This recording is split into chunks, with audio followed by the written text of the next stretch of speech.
In this light, we can detect two archetypal stories, or meta-narratives, that continue to have a significant effect on dialogue throughout history, and to this very day. Let us define myths as profound and enduring patterns of meaning that inform the human psyche and constellate its diverse realities. These two great myths in the collective psyche structure our historical self-understanding in very different ways. One could be called the myth of progress, the other the myth of the fall. The first myth, familiar to all of us from our education, describes the evolution of human consciousness, and particularly the history of the Western mind, as an extraordinary progressive development.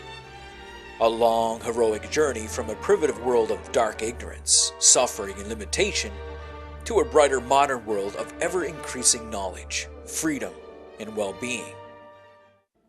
This great trajectory of progress is seen as having been made possible by the sustained development of human reason, and above all by the emergence of the modern mind.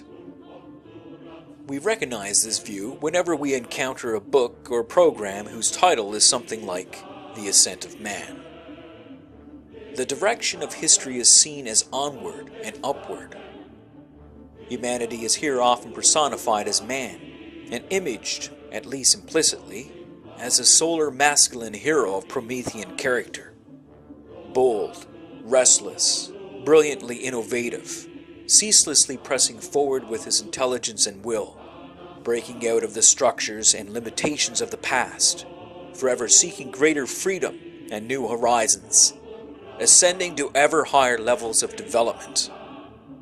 The apex of human achievement in this vision begins with the ascendance of modern science and individualistic democracy. The view of history is one of progressive emancipation and empowerment. It is a vision that emerged fully in the course of the European Enlightenment in the 17th and 18th centuries, though its roots are as old as Western civilization itself. In many respects, our modern consciousness is so fully identified with this myth that it has become our common sense, the distinctive quality of our self-image as modern humans.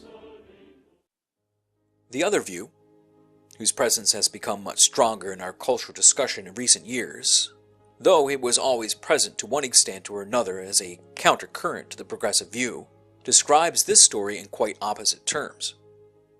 In the form this myth has taken in our era, the evolution of human consciousness and the history of the Western mind are seen as a tragic story of humanity's radical fall and separation from an original state of oneness with nature and with being. In its primordial condition, humankind had possessed an instinctive knowledge of the profound sacred unity and interconnectedness of the world.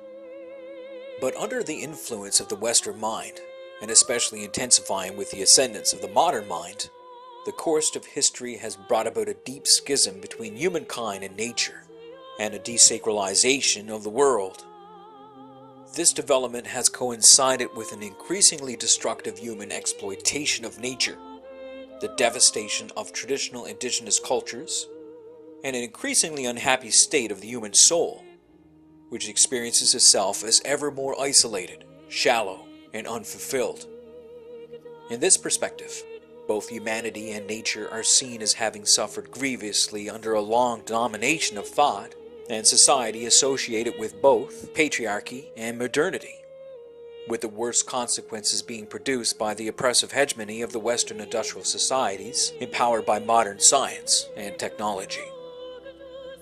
The rock bottom of this fall is seen as the present time of planetary ecological disaster, moral disorientation, and spiritual emptiness, which is the direct consequence of human hubris, as embodied above all in the structure and spirit of the modern Western mind and ego.